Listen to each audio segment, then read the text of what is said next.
11h, Europe 1 Culture Média. Philippe Vandel. En direct de Paris-Clermont à Anissa. Bonjour Rémi Jacob. Bonjour Philippe Anissa, bonjour à tous. Bonjour Rémi. Rémi au sommaire de votre journal des médias. Des pistes pour mieux protéger les femmes en matière de pornographie sur Internet, également les relations qui se tendent entre Twitter et la Commission européenne, et puis un nouveau personnage qui va faire son apparition dans la série Scène de ménage, c'est sur M6. Mais d'abord, on commence par les audiences qu'ont regardé les Français hier soir. Et TF1 et France 2 qui sont au coude à coude, je vais y arriver, c'est France 2 qui arrive en tête avec Abyss, sa nouvelle série de science-fiction portée par Cécile de France. Je vois exploser de rire Anissa. 3,1 millions de téléspectateurs, soit 15,9% du public. C'est un démarrage très satisfaisant. Derrière, on retrouve TF1 avec Entre ses mains. Alors, petite déception pour ce téléfilm porté par Natacha Lindinger. On vous en parlait hier, ici même sur Europe 1. 2,9 millions de téléspectateurs au rendez-vous. Enfin, M6 clôture ce podium avec Marié au premier regard, en baisse pour cet épisode final. 2,1. Exactement, c'était le dernier épisode de la saison. 2,1 millions de téléspectateurs, mais M6 qui est en tête sur la cible des femmes responsables des achats de moins de 50 ans.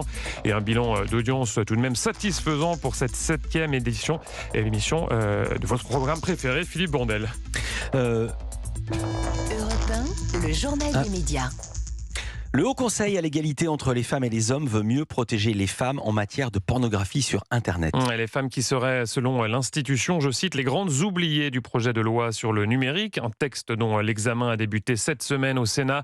Aucune disposition n'est consacrée à celles qui sont les plus grandes victimes du système pornographique, les femmes et les filles, déplore le Haut Conseil à l'égalité. Il formule plusieurs propositions et notamment la mise en place d'un droit de retrait effectif d'un contenu à caractère sexuel si la personne filmée ou photographiée l'exige, et cela sans qu'elle ait à se justifier. Le Haut Conseil à l'égalité entre les femmes et les hommes qui publiera également à la rentrée un rapport sur les violences sexistes et sexuelles dans l'industrie pornographique. Les relations se tendent entre Twitter et la Commission européenne. Twitter a choisi la confrontation, des mots signés Vera Jourova, vice-présidente de la Commission européenne.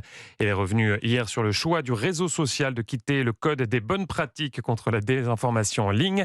Une charte volontaire qui vise à lutter notamment contre les fake news et qui réunit la plupart des géants du numérique. Selon la dirigeante européenne, il s'agit, je cite, d'une erreur de Twitter. Le code est volontaire, indique-t-elle, mais ne vous y trompez pas, en le quittant, Twitter va faire l'objet d'une attention accrue. Elon Musk est prévenu. Des policiers sanctionnés après un passage dans l'émission Touche pas à mon poste sur C8. Une séquence qui remonte au 31 mars dernier. On y voyait 4 policiers, le visage cagoulé et la voix modifiée. Ils avaient alors expliqué que certains d'entre eux étaient de la Brave M, cette unité motorisée sous le feu des projecteurs pendant les manifestations contre la réforme des retraites. Dans la foulée, le préfet de police de Paris, Laurent Nunez, avait exprimé ses doutes quant au fait que ces policiers étaient réellement de cette unité et avait ouvert une enquête. 2 mois après, les sanctions sont tombées. Selon l'AFP, l'un d'entre eux a été renvoyé en conseil de discipline, un autre condamné à un blâme, tandis qu'un troisième a été exclu temporairement de la police pendant 3 jours. La représentante de la France lors du dernier Eurovision, Lazara, enchaîne les déconvenues depuis sa participation au concours de chant. Oui, concours où elle a fini à une très décevante 16e place. Et selon le journal Le Parisien, ça ne marche pas très fort depuis pour la chanteuse, alors qu'une tournée en grande pompe avait été organisée pour surfer évidemment sur la vague de l'Eurovision. Plusieurs dates ont dû être supprimées, et cela en raison d'un trop faible remplissage des salles. Sa participation à un festival en juillet dans les Pyrénées-Orientales a également été annulée. En cause, selon nos confrères, son comportement lors de l'Eurovision, et notamment, vous savez, ce fameux doigt d'honneur qu'elle avait fait face à la caméra, un geste qu'à l'époque, la Zara avait tenté de minimiser. Bien que je représente la France, j'ai aussi une double culture, et c'est un peu générationnel. Ce n'est pas un geste qui est négatif, au contraire, c'est juste un geste de déception qu'on utilise entre amis. Après, je peux comprendre qu'à Outre-mer, ce soit considéré comme un autre geste. Il y a beaucoup de gestes que je pense historiquement on peut utiliser dans d'autres pays qui signifient d'autres choses. Lazara au micro de BFM TV, c'était le soir de l'Eurovision, avec des explications qui n'ont donc visiblement pas convaincu tout le monde.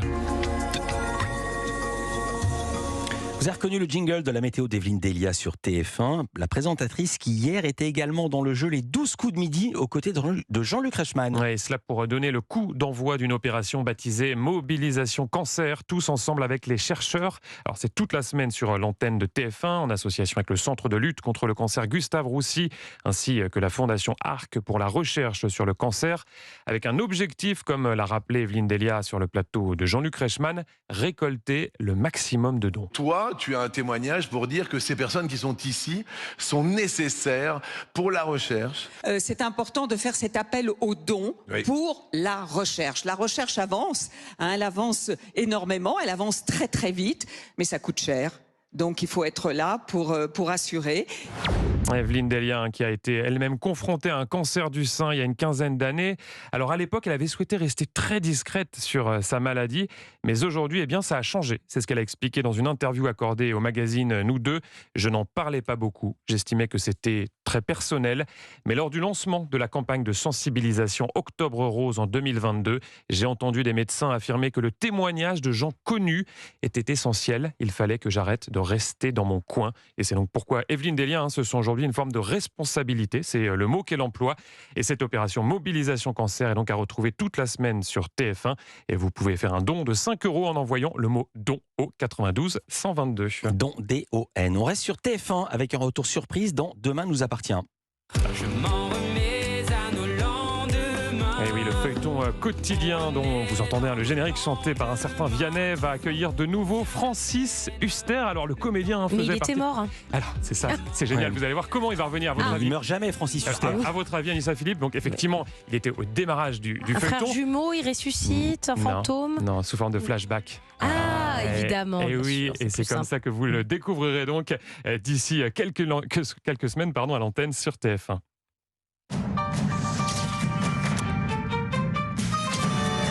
On passe d'un générique à l'autre. Cette fois-ci, c'est le générique de la série Scène de ménage sur M6 avec un acteur qui va rejoindre son casting. Oui, il s'agit du comédien Patrick Préjean, c'est ce qu'il a dévoilé dans une interview accordée à France Dimanche. Il a également indiqué que son personnage, dont on ignore le nom pour l'instant, va s'installer au-dessus de l'appartement de Gérard Hernandez, alias Raymond.